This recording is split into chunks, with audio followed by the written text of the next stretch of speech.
This morning, Tehran responding after President Trump announced the U.S. successfully struck 3 nuclear facilities in Iran: Fordo, Natanz, and Isfahan.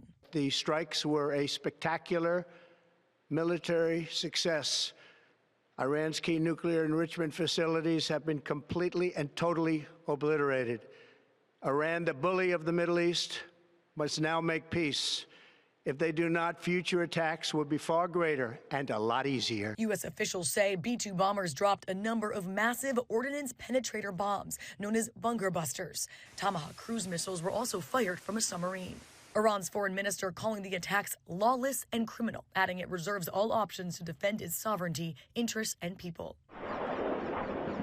The country then launching missiles towards Israel.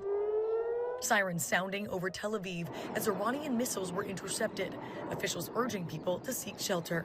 Israel Fire and Rescue said it received several reports of direct damage to residential buildings in 3 districts.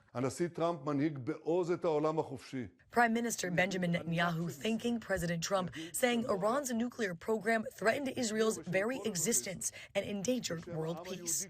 Last Thursday, the president set a 2-week deadline to decide whether the U.S. could join the Israelis and help strike Iran's nuclear facilities. But Trump and his national security team opted to carry out the military operation faster than expected. This comes after sources told ABC News multiple B-2 stealth bombers were headed to Guam, the planes capable of dropping the 30,000-pound explosive that could potentially damage or destroy Iran's Fordo nuclear facility, buried deep underground in the Iranian mountains. Satellite imagery could determine whether these strikes took out the facility, but experts add the only way to know is to get someone on the ground.